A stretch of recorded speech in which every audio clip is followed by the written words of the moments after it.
l'homme, la paix. Voilà. On parle des droits de l'homme, des droits de l'homme. Oui. Quand il n'y a pas de paix, il n'y a pas de droits de l'homme. Soyons sérieux. Yeah! Et je voudrais ici interpeller la France, les États-Unis, la Russie, la Chine, l'Angleterre. Ils sont les 5 membres permanents du Conseil de sécurité des Nations Unies. C'est eux qui doivent amener la paix. Mais malheureusement, ce sont les 5 qui sont les plus grands marchands d'armes sur la terre. Mon frère Sarkozy, tu dis que l'Afrique n'est pas entrée dans l'histoire. Et je voudrais te donner une chance unique pour entrer dans l'histoire pour l'éternité. L'abolition de la guerre sur la terre. Yeah! Abolir la guerre sur la terre.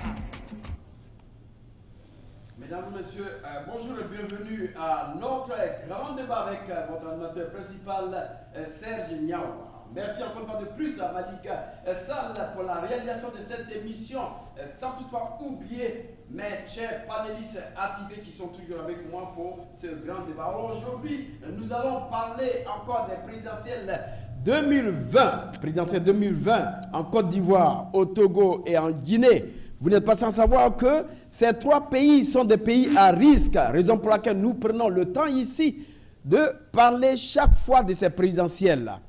Merci encore une fois de plus pour tous ceux qui nous ont regardés, tous ceux qui nous ont ovationnés, tous ceux qui nous ont appelés pour nous solliciter encore pour ce sujet. Si je le reprends, c'est parce qu'il y a des gens qui nous ont appelés. Alors, merci aussi à tous ceux qui nous ont essayé, qui ont essayé de non seulement nous appeler, mais nous dire que le grand débat, nous voulons l'assister et nous sommes contents de l'assister. Merci encore une fois de plus. Alors, sur ce plateau, j'ai notre ami, mon invité qui est avec nous aujourd'hui, M.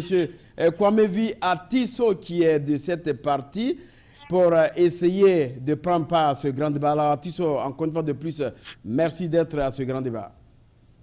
Merci, M. Niaoua. Merci à tous nos téléspectateurs et bon débat. Merci. De l'autre côté, depuis sa position, Gabriel Adona qui nous a aussi surpris. Alors, Gabriel Adona, merci encore une fois de plus d'être avec nous pour ce grand débat. Et je loue en même temps ton courage depuis cette position. Oui, merci Serge, merci à tous les panélistes. Et puis, je profite de l'occasion pour saluer les téléspectateurs et les encourager, les féliciter d'avoir à être branchés sous leur télévision pour nous suivre cet après-midi. Merci à Malik Sall qui nous a fait vibrer une toute petite musique en dessous. Et cette musique nous donne encore plus d'énergie. Alors, Gabriel, de votre position. Alors aujourd'hui, nous allons parler de ces présidentielles de ces 3 pays à risque. Et il faudrait qu'on sache aujourd'hui que ces pays non seulement sont à risque, mais alors, ces pays sont à risque et non seulement ça, il va falloir que nos dirigeants essaient de comprendre parce qu'aujourd'hui, il faut dire que il y a ce qu'on appelle, mais avant de commencer cette émission, je voulais quand même qu'on salue la mémoire de ce grand homme, Robert Mugabe, le président Zimbabwe qui est décédé. Il faudrait qu'on salue sa mémoire. Peut-être qu'à la fin de cette émission, on va un peu parler de M. Mugabe. Merci encore pour tous ceux qui nous prennent en marche. Alors, Gabriel, voilà aujourd'hui, on va parler de ces 3 pays à risque. En commençant, bien sûr, en Côte d'Ivoire. Vous n'êtes pas sans savoir qu'aujourd'hui, ce pays qui abrite les élections présidentielles, en 2020, il y a aujourd'hui des problèmes. Et quand je dis des problèmes, il faut dire que notre président, M. Alassane Ouattara, ne s'est pas encore annoncé pour dire que je ne vais pas participer aux élections. Alors, Gabriel, parce que vous êtes avec nous aujourd'hui, comment est-ce que vous décryptez la situation sociopolitique en Côte d'Ivoire avec les élections 2020?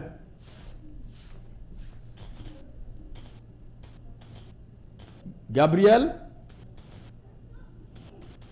Je pense que on va avoir Gabriel tout à l'heure. Alors, j'ai avec moi M. Atisso comme vie. Alors, Atisso, avec les élections présidentielles 2020. Gabriel? Les élections présidentielles 2020. Allô, oui. Gabriel, est-ce que vous m'avez attendu? Oui, je vous reçois. D'accord, allez-y alors. Oui, allez-y. Ok, pour ce qui concerne le président ivoirien Alassane Ouattara, comme je l'avais dit dans l'émission précédente, je vous ai dit sur ce plateau la fois dernière que Alassane Ouattara est en train de mener la conquête pour se présenter une fois encore. Donc, vous allez remarquer ça dans ses actes politiques. Donc, tout récemment, la fois dernière que Bolloré et Sarkozy étaient là, ils ont essayé de commencer d'instruire Alassane Ouattara à commencer à faire la propagande dans toute l'Afrique pour ce qui concerne leur projet de l'hôtellerie et de la création de l'emploi qu'ils ont amené en Afrique, mais ils ont fait de leur base la Côte d'Ivoire. Donc déjà, ce sont des hommes politiques. Sarkozy, Bolloré et autres, là, ce sont des hommes politiques. On a vu la manière dont Bolloré a supporté la campagne présidentielle de Faure Gnassingbé ici. On a vu la même manière que Sarkozy a été supporté de l'autre côté, le moment où il allait être présent ou bien présenté, bien sûr, dans l'élection présidentielle de la France. Donc, quand on voit ces hommes-là avec le leader numéro 1 ivoirien aujourd'hui, qui essaie de briguer petit à petit son deuxième mandat déjà, et selon la Constitution, il ne se permet, en fait, ça ne lui permet plus de se représenter, mais néanmoins, je vous ai dit sur ce plateau que tout est possible en Afrique, et puis Alassane Ouattara peut toutefois convoquer ou soit ordonner une plénière ordinaire ou bien extraordinaire pour pouvoir changer la Constitution en sa faveur. Merci Gabriel Adona, parce que vous parlez du changement de la Constitution. Alors, mon frère Tissot, merci encore d'être avec nous. Alors, comment à l'approche de la présidentielle 2020, M. Alassane Ouattara peut-il modifier la Constitution ivoirienne pour éliminer peut-être les présidents Bédié et Babo Laurent? Et ce ne sont qu'ils, quel que soit cette volonté, est-ce que cela veut dire que M. Alassane veut quand même aussi non seulement éliminer ces trois personnes, ces deux personnes, mais est-ce que lui-même il va se restreindre, M. Atisso? Monsieur Nyawa, merci beaucoup. Et merci à M. Adonai aussi, mais ce que je voulais qu'on mette clair aux téléspectateurs, c'est que M. Adonai vient d'invoquer que M. Alassane Ouattara peut toutefois convoquer quelque chose pour changer la Constitution. Je parie que... Il a déjà fait, M. Atisso. La Constitution... Il a déjà fait. Oui, la Constitution de la Côte d'Ivoire est une nouvelle Constitution. Donc, comme le compteur est à 0, Alassane Ouattara, sous cette Constitution, est éligible. Alors, ce que je voulais dire... Monsieur Atisso, je voulais quand même vous arrêter tout à l'heure. Vous êtes en train de dire que sur cette Constitution, le compteur est mis à 0. Le compteur n'est pas mis à 0 sur la Constitution ivoirienne. D'après l'article 183 de cette Constitution, qui ne permet plus à M. Ouattara d'être éligible. Et celui-même qui l'a fait, les constitutionnalistes qui ont été les mêmes qui l'ont fait, tels que ce soit Ouattara Obou et puis encore Bassissé Congo, ils ont dit que Ouattara ne peut plus se présenter. Et le compteur n'est pas mis à 0 dans la Constitution ivoirienne.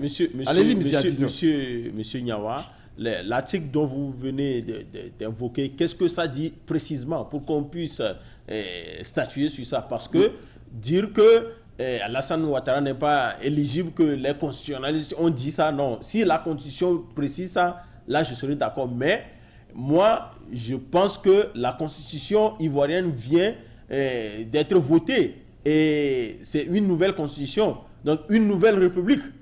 Donc c'est à ces bases que moi je parle. Donc si vous avez le contenu exact de l'article qui interdit à Ouattara de se présenter, est-ce que vous pouvez lire ça à nos téléspectateurs? Je crois que ce sera très très bien. D'accord. C'est bien. Ça, je pouvais... Monsieur Atisso, c'est bien l'article 183 de cette constitution qui dit que l'article remet en selle pour dire que ceux qui ont déjà postulé pour la présidentielle de mandat ne sont plus éligibles dans cette nouvelle constitution pour faire face à un troisième mandat et que le compteur n'est pas mis à zéro. Les constitutionnalistes eux-mêmes, ils l'ont dit, et ce n'est pas nous, ceux-mêmes qui étaient présents pour cette constitution, ils l'ont dit, et ceux-mêmes qui sont aussi les hommes de droit ont dit, tels que Afoussi Bamba, ont dit que M. Ouattara n'est pas éligible. Maintenant, tout ce que M. Ouattara va faire, c'est pour faire ce qu'on appelle une révision constitutionnelle, maintenant peut-être pour se rendre éligible, ou bien, encore une fois de plus, permettre à ces deux candidats, M. Henri Konan Bédié et M. Laurent Gbagbo, de ne pas être éligibles. M. Atisso. Oui, si la Constitution est ainsi, je pense que ni Ouattara, ni Gbagbo ne seraient éligibles, puisque Gbagbo a déjà fait 10 ans à la tête du pouvoir. Et je ne sais pas... Vous avez dit que Gbagbo a déjà fait 10 ans, mais est-ce qu'il a gouverné 2 fois? C'est ça. Il a fait 10 ans, mais est-ce qu'il a gouverné 2 fois?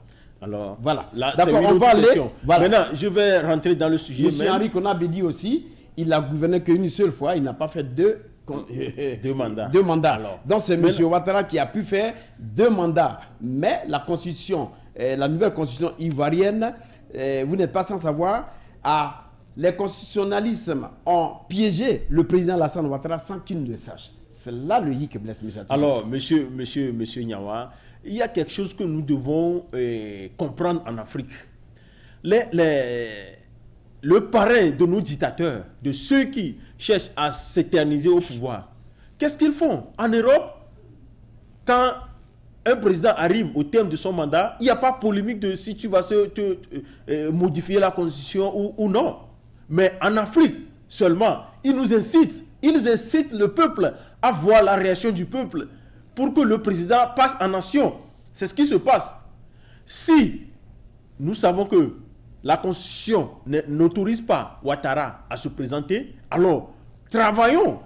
L'opposition doit travailler aux prochaines élections sans Alassane Ouattara. C'est-à-dire ne pas mettre en compte que Alassane Ouattara va se présenter et ne pas chercher à avoir de la bouche de Ouattara s'il va se présenter ou pas.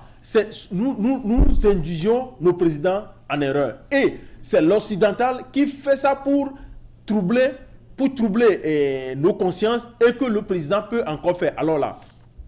Alors que l'opposition est en train de débattre sur la candidature du président sortant, le président sortant, lui, il met en place des plans et il est en avance sur nous. Alors, je dois dire à mes chers opposants de s'abstenir, si la Constitution dit ceci, de ne pas dire que le président allait modifier la Constitution. D'accord. Aujourd'hui, nous sommes à la veille, presque à la veille de 2020.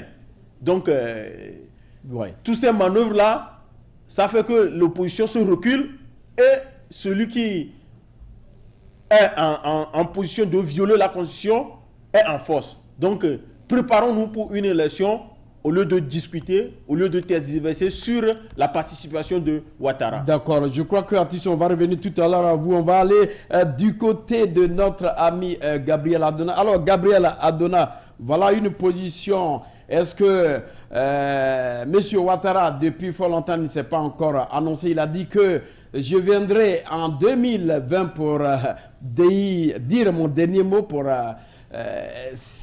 comment on appelle, au niveau de ces élections présidentielles. Est-ce que M. Alassane Ouattara est en train de savoir si M. Bédié peut être peut-être candidat ou bien M. Gbagbo peut être peut-être candidat? Dans le cas où les deux doivent être candidats, M. Alassane Ouattara va être aussi candidat. Alors, aujourd'hui, avec tout ce que vous voyez, vous ne voyez pas que si M. Alassane Ouattara est candidat demain, est-ce qu'on n'est pas loin d'avoir 2010 qui a quand même provoqué beaucoup de morts. Oui, effectivement, Serge, il faudrait le dire. Et si aujourd'hui Alassane Ouattara se tait et il ne se prononce pas encore, il faudrait quand même dire que voilà, il sait comment se mettre à l'affût de ses adversaires politiques.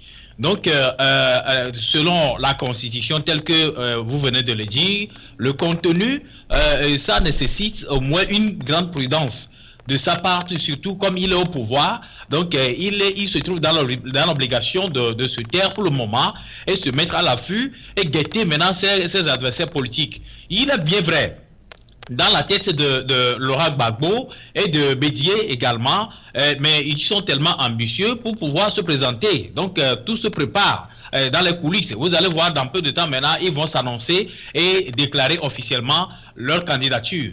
Au même moment, vous allez voir également que Alassane Ouattara aussi va bondir.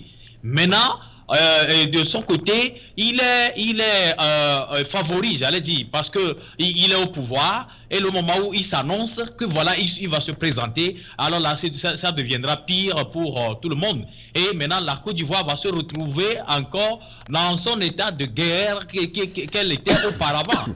Donc, en 2010, nous avons vu quand même la manière dont les sangs des humains se sont coulés à terre. Donc, suite à ça, Alassane Ouattara, moi je dis que voilà, il se met à l'affût, et puis il essaie de guetter ses adversaires politiques, voir leur position d'abord avant de se prononcer. Vous voyez? Sinon, pour ce qui concerne la constitution ivoirienne, je vous le dis et je vous le répète, que les leaders politiques, surtout ceux qui sont au pouvoir aujourd'hui, ils ne savent pas encore la valeur d'une constitution. Ils ne savent pas que voilà, spirituellement, violer cette constitution porte à l'entorse, bien sûr, spirituellement du pays. Donc, tant qu'ils ne le savent pas, ils seront toujours dans la position de soit toiletter, soit faire ça à ma faveur, autre là. Et puis, le moment où ils sont instigés par la France et certains pivots politiques de la France qui les instiguent, voilà, il faut faire ceci, il faut faire ceci en ta faveur. En ce moment-là, nous allons mener ce projet-là avec vous. Il faut voir déjà que tout est au profit de celui qui est au pouvoir. D'accord, merci Gabriel. Alors, Atisso, vous n'êtes pas sans savoir que M. Alassane Ouattara et M. Alpha Condé ont été invités tout récemment en France pour 75e anniversaire de cette guerre mondiale pour pouvoir célébrer, en tout cas vraiment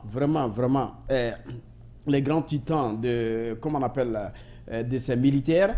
Alors, mais au cours, à l'honneur même de ce, comment on appelle, de cette invitation, le hic, c'est que ce sont les deux présidents qui ont été invités. Nous savons pourquoi est-ce que Macky Sall n'a pas été invité, pourquoi est-ce que les autres présidents n'ont pas invité, mais c'est M. Alassane Ouattara et M. Alpha Condé qui est invité. Donc les deux sont invités. Alors est-ce que vous ne voyez pas là que simplement, comme je l'ai dit au départ, que ce sont les pays à risque, M. Macron a intimidé l'ordre à M. Ouattara et à M. Alpha Condé de ne pas se présenter parce que leur constitution ne leur permet pas de se présenter. M. Atisso. Merci, M. Nyawa. Il se pourrait que M. Macron pourrait leur dire, cher père, est-ce que vous pouvez respecter la constitution? Mais quand on voit ces deux présidents aujourd'hui en Afrique, ce sont les grands défenseurs de la France-Afrique. Il faut dire la vérité à nos compatriotes. Ces deux présidents sont les grands défenseurs de la France-Afrique. Et surtout, Alassane Ouattara, qui est un ardent défenseur du franc CFA et qui veut nous faire avaler un franc CFA qu'il nomme l'écho, et j'exhorte les pays anglophones d'ailleurs à ne pas tomber dans ce jeu. Les pays anglophones de l'Afrique de l'Ouest qui feront partie de la monnaie commune. Donc il faut qu'ils étudient bien cette monnaie que Ouattara qualifie de la franc CFA. Donc, c'est vrai que à l'allure où va le monde,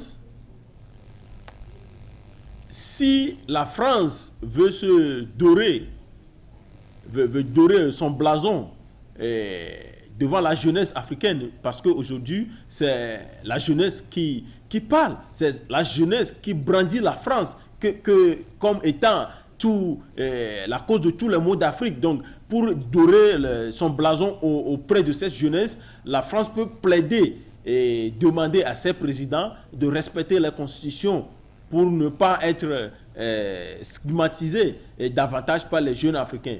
Donc, de toute façon, ce que vous êtes en train de dire, d'après les sources sûres que nous avons recueillies, M. Alassane Ouattara et M. Alpha Condé, ils ont été intimidés par notre ami Macron, le président Macron, pour dire tout simplement qu'il ne voudrait pas qu'il y ait des remue-mélanges dans la mesure où les constitutions leur permettent de ne plus se présenter. Et la France, en faisant ça, je sais 100% que la France va leur donner la possibilité de placer quelqu'un qui pourrait les avantager, comme eux, à la tête de ces États. Puisque quand on prend la Côte d'Ivoire au niveau de la CEDEAO, et surtout des pays francophones de la zone CEDEAO, la Côte d'Ivoire a un poids qui pèse lourd. Donc, si Macron leur demande de ne plus se présenter et de respecter leur constitution, et il y aura en dessous un contrat qui va leur donner la main libre de choisir les hommes qui pouvaient respecter et préserver les intérêts de la France. D'accord. Alors, Gabriel Adona, comme je l'ai dit tout récemment avec la visite de M. Ouattara et puis M. Alpha Condé en France, ce sont les deux présidents qui ont été invités par Macron pour assister à ces événements. Alors, est-ce que le fait que Macron leur a dit de respecter la Constitution, de ne plus se présenter, est-ce que la France est en train de jouer à un double jeu, M. Gabriel? Parce que, je le dis d'abord, parce que il y a la Constitution guinéenne, quand on veut se passer de la Constitution guinéenne, qui ne permet plus à Alpha Condé de briguer un troisième mandat par son article 154 qui dit que Alpha Condé ne peut pas, voilà comment l'article se dispose. Il a dit que l'article 154 qui dispose comme nombre et la durée de mandat du président de la République ne peut pas faire encore l'objet d'une révision. Donc avec les deux mandats de M. Alpha Condé, il ne peut plus faire une révision constitutionnelle, mais la révision, on peut faire ce qu'on appelle remplacer la Constitution s'il y a une nouvelle République, alors que Alpha Condé est loin d'être encore un nouveau président de parti constitutionnel. Alors, M. Gabriel Adona, est-ce que la France n'est pas en train de jouer à un double jeu?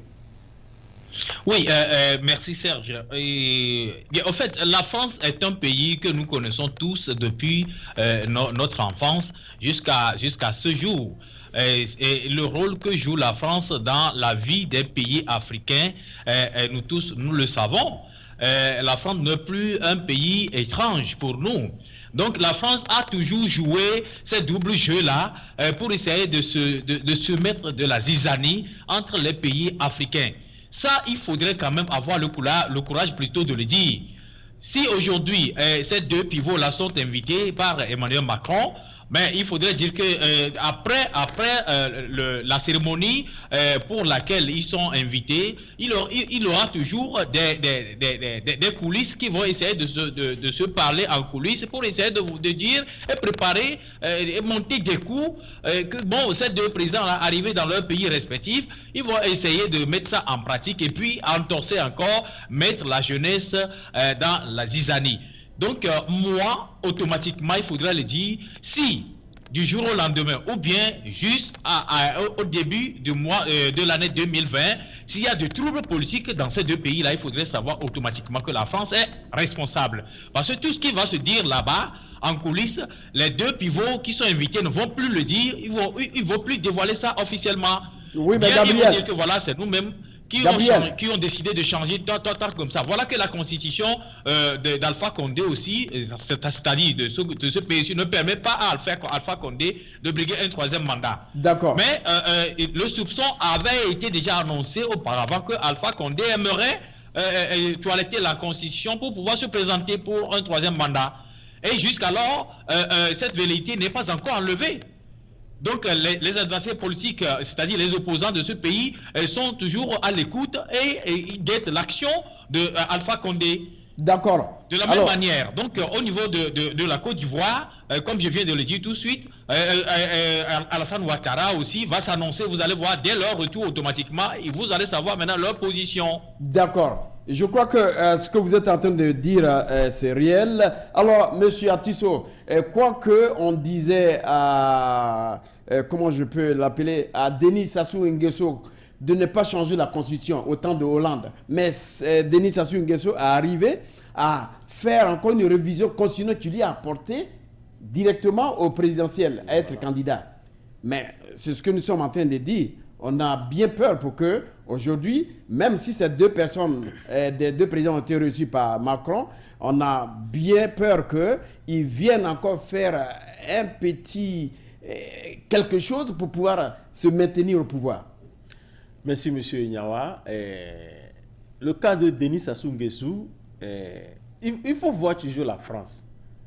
Qu'est-ce que Hollande était venu dire en Afrique, plus précisément concernant le Sénégal? Il a dit que la France ne va plus supporter les présidents qui vont changer leur constitution pour se présenter encore, pour rester au pouvoir. Mais finalement, ce n'est même pas...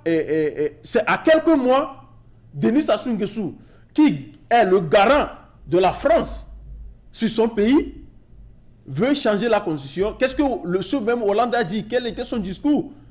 Si Sassou veut soumettre son peuple à un référendum, je ne vois pas pourquoi je ne vais pas l'accepter. C'est ce qu'il a dit. Alors, il faut voir, nous devons dépasser la France. Nous ne devons pas... nous savons que ces présidents sont protégés et mis en place par la France. Donc, nous, pour les combattre, nous devons utiliser nos moyens. Nous devons utiliser nos stratégies pour les contrecarrer.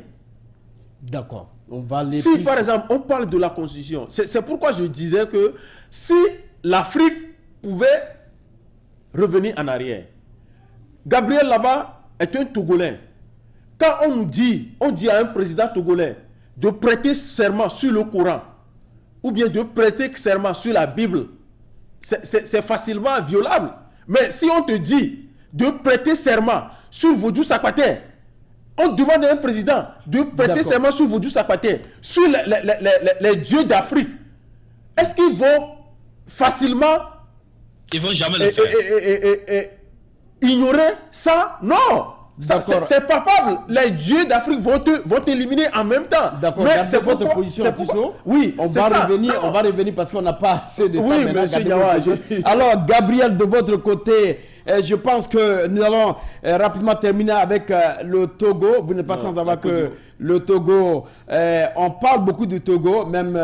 il y a encore nos camarades aussi dans leur émission qui parlent du Togo. Alors, rapidement, est-ce qu'il y a un Togolais qui a posé une question, même si la question est mal posée ou bien elle est bête, il faudrait qu'on vous la repose. Est-ce que le président Faure est autorisé pour un 4e mandat? C'est ce que notre ami demandait. Et il veut qu'on réponde à sa question, rapidement. Oui, merci Serge. Et cette question est une question pertinente. Et puis, il faudrait que notre ami sache réellement que la constitution togolaise aujourd'hui, telle qu'elle est et telle qu'elle se présente, Faure Gnassingbé peut toutefois se présenter en 2020.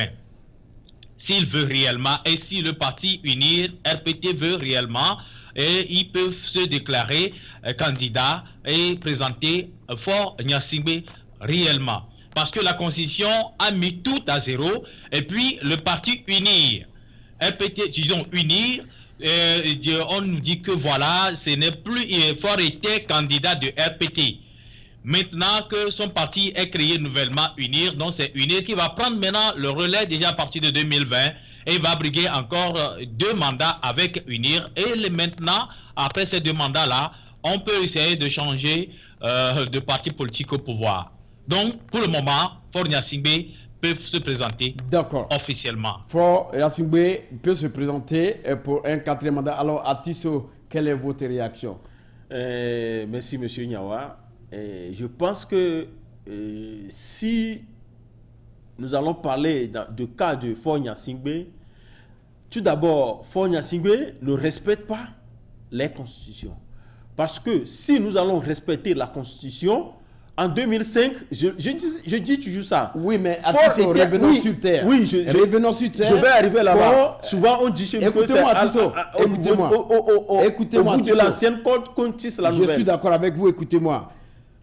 Hier, on parlait des législatives. Ça n'aura pas lieu, mais le parti RPT UNIR a managé pour qu'il ait, en tout cas, les législatives.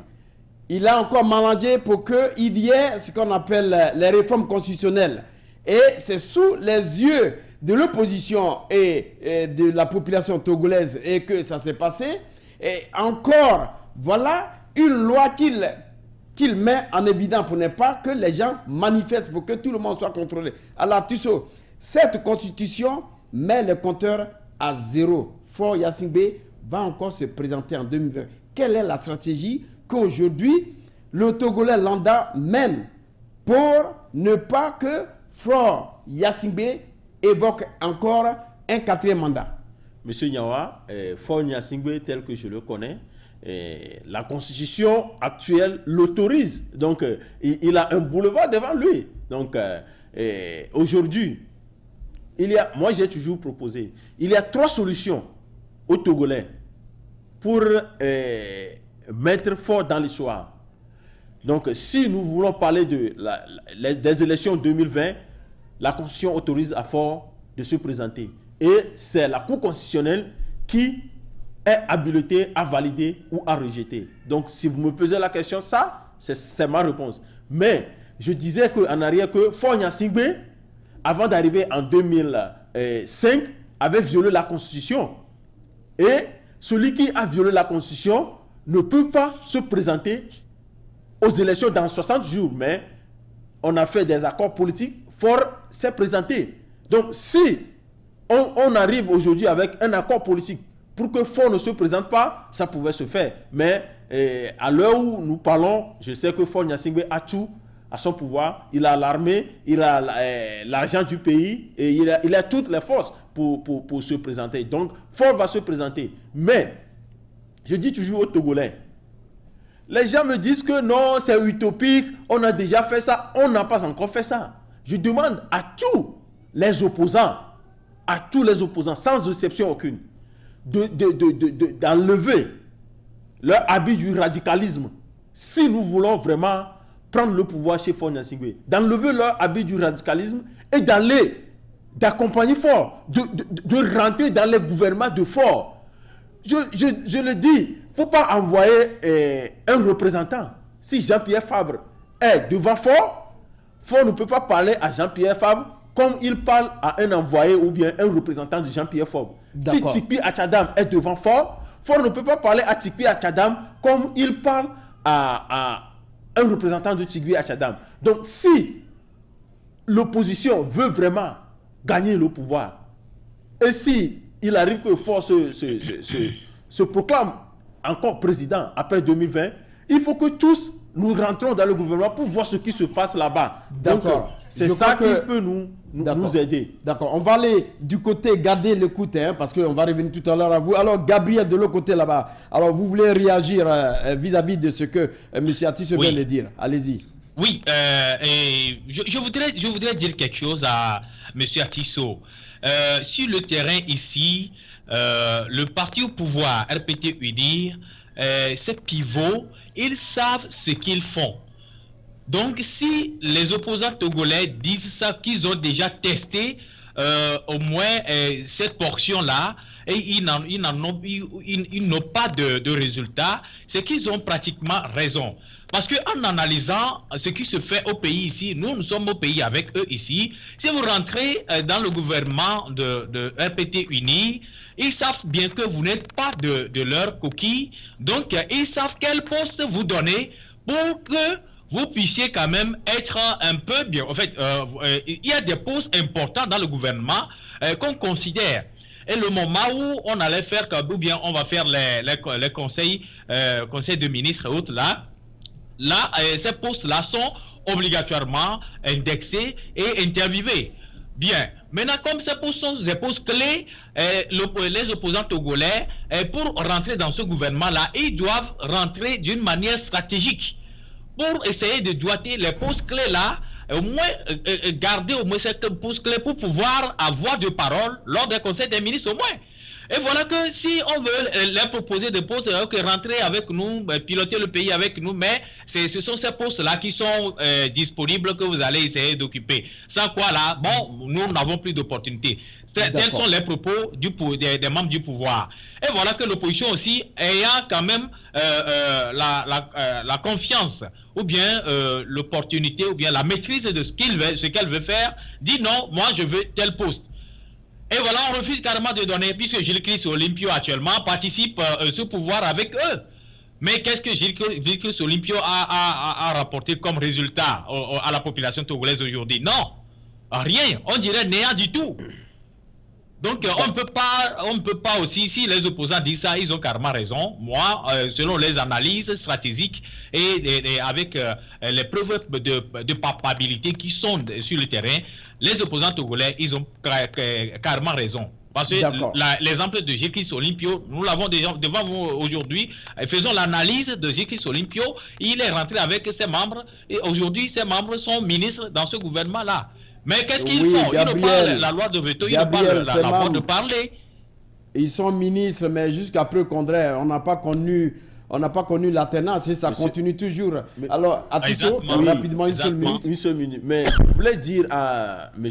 Gabriel que moi, j'ai quitté Lomé, ça ne fait pas longtemps. J'étais à Lomé quand Gilles Christ Olympio avait fait l'accord avec RPT Uni. Je vous dis que ce que je dis, ils n'ont pas encore fait ça. Les opposants n'ont pas encore fait ça. Quand on voit Agboibo participe au gouvernement, ce n'est pas ce que je dis. Si Gilles Christ avait fait les accords avec RPT Uni, Gilles Christ a envoyé des représentants. Gilles Christ ne s'est pas pointé comme ministre. Si Gilles Christ est un ministre au Conseil des ministres, s'il parle, je pense que les gens qui seront autour de lui vont le regarder d'un œil différent que les représentants de Gilles Christ Olympio. Et ce que je veux dire, je veux que toute l'opposition, pas une seule partie, pas deux parties, toute l'opposition rentre en même temps avec leur leader, pas des représentants. Monsieur Gabriel, je vous assure, ça va changer. Non. D'accord. Gabriel, je crois qu'on va continuer ce débat. On va continuer ce débat, mais il faut dire que il y a ce qu'on appelle une loi qui restreint un peu les manifestations. Et voilà ce que le président Faure dit. Parce qu'il faut écouter cela. Voilà ce que le président Faure dit. Et je cite, ce n'est pas parce qu'on vous indique un itinéraire différent qu'on interdit votre manifestation. Nous disons simplement que ceux qui ne manifestent pas ont les mêmes droits que ceux qui manifestent. Ceux qui travaillent ont également les mêmes droits que ceux qui manifestent. Alors, Faure Yacine, voilà ce qu'il dit. Il faudrait que les Togolais comprennent cela. Il dit que je ne saurais tolérer les manifestations avec des armes de guerre. Cela n'est toléré nulle part. L'essentiel, c'est de respecter le cadre légal qui est la loi de la République qui s'impose à nous. Alors, je voulais conclure sur cela parce que il va falloir que nous comprenions, parce que le compteur est mis à zéro aujourd'hui au Togo, où les Togolais doivent respecter réellement les histoires de manifestation. Alors, je voulais que ça se comprenne. Alors, Gabriel, avant de finir, je vous donne une seule minute. Mais merci, Serge. Pour ce qui concerne la loi de la manifestation, il faudrait le dire. Mais les Togolais ne manifestent pas avec des armes de guerre en main. Non. Non, c'est pas ce qu'il dit. Gabriel, c'est pas ce qu'il dit. Tout ce qu'on dit là, ce sont des histoires. Les Togolais manifestent à main nue et à main nue, même pieds nus d'ailleurs.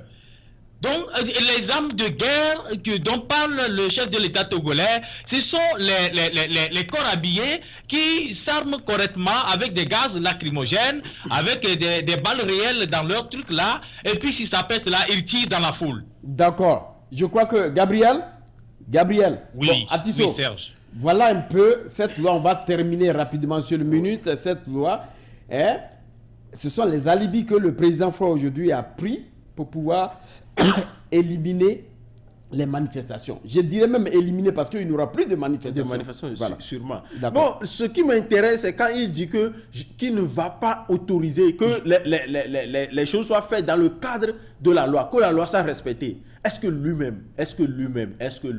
qu'il respecte la loi? Moi, je n'ai rien contre Fonya Singbe. D'accord. Mais est-ce qu'il respecte la loi avant d'arriver au pouvoir? Quand son père, père à son âme, on va pas rentrer dans a les détails, perdu la vie. Oui, non. On va pas rentrer dans les détails. Je sais que vous avez beaucoup à dire, mais vous allez quand même garder le coup. Je vais seulement conclure comme ça. Bon. Que quelqu'un qui veut te donner,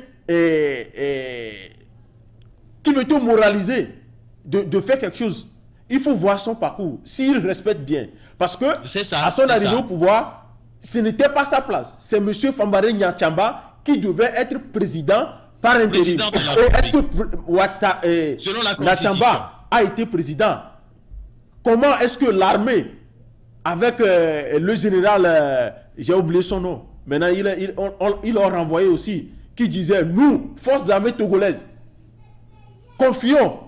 Est-ce que c'est la constitution qui est respectée ça? Est-ce que c'est la loi qui est respectée? Donc c'est hors la loi qui disent aux gens de respecter la loi. Donc Fonya Singbe, lui, il est dans son rôle, mais il ne faut pas dire qu'il fasse le moral aux autres, parce que lui-même, il ne respecte pas la loi. Merci donc à Tissot. Merci à Gabriel Adona depuis sa position. Et nous allons encore continuer ce grand débat la semaine prochaine, mais vous n'êtes pas sans savoir que ce dimanche, nous allons accueillir professeur Issoufou, Face à Face de Vérité, une émission qui est stricte, une émission dans laquelle vous deviez répondre aux questions qu'on vous pose. Merci à Malik Sall pour la réalisation de cette émission. Quant à moi, Serge Nyawa, je vous retrouve tout simplement la semaine prochaine.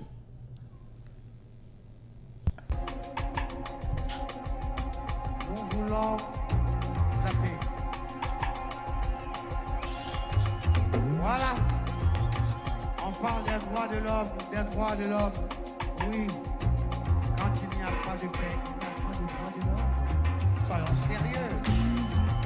Yeah! Et je voudrais ici interpeller la France, les États-Unis, la Russie, la Chine, l'Angleterre. Ils sont les 5 membres permanents du Conseil de sécurité des Nations Unies. C'est eux qui doivent amener la paix. Mais malheureusement, ce sont les 5 qui sont les plus grands marchands d'armes sur la terre. Mon frère Sarkozy, tu dis que l'Afrique n'est pas entrée dans l'histoire. Et je voudrais te donner une chance unique pour entrer dans l'histoire pour l'éternité. L'abolition de la guerre sur la terre. Yeah! Abolir la guerre sur la terre.